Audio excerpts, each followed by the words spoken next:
Everyone, welcome to the channel, and in this video I'm going to present a lecture on the classification of general anesthetics drug. General anesthetics drugs are, as we know, divided into inhalational and second one is intravenous. In inhalational, it is furthermore divided into two parts. That first one is gaseous and the second one is volatile liquid. Gases जो है further more इसके अंदर जो drug आती है वो है first एक नाइट्रस ऑक्साइड.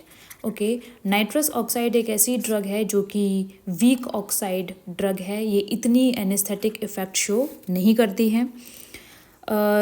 इसको जो है it cannot produce induce full anaesthesia. ये फुल एनेस्थीसिया प्रोड्यूस नहीं करती है. पेशेंट जो है फुली अनकॉन्शियस नहीं हो पाता है. सेकेंड वन है, इसको किसी दूसरे पोटेंट ड्रग के साथ में जो है दिया जाता है अच्छे से एनेस्थीसिया प्रोड्यूस करने के लिए. मैकेनिज्म ऑफ एक्शन इसका ये है कि ये इनहिबिट करता है NMDA रिसेप्टर को, इस बेसिस पे काम करता है.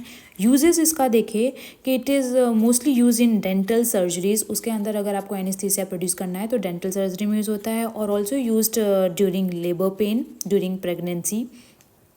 साइड इफ़ेक्ट इसका जो है ये प्रोलॉन्ग्ड यानी लंबे समय तक इसको इनटेक करने से विटामिन B12 की जो है डेफिशिएंसी हो सकती है.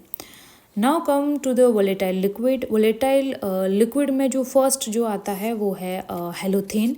हेलोथेन जो है एक बहुत ही पोटेंट वोलेटाइल लिक्विड और एनेस्थेटिक ड्रग है.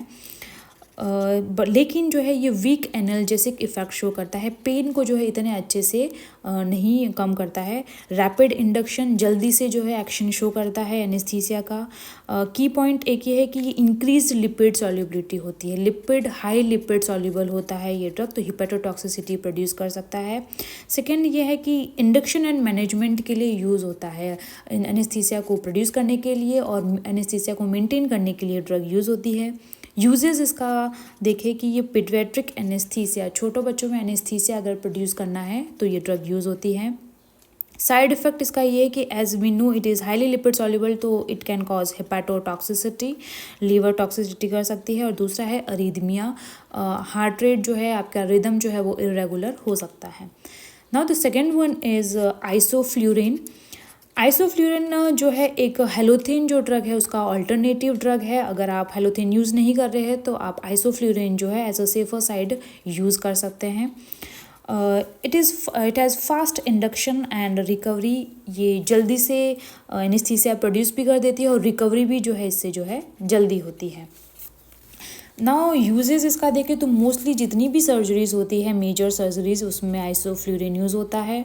साइड इफ़ेक्ट इसका ये है कि ये रेस्पिरेटरी डिप्रेशन करता है, यानी रेस्पिरेशन ब्रीदिंग रेट को जो है ये कम कर देता है. Now the third one is डेस्फ्लूरिन.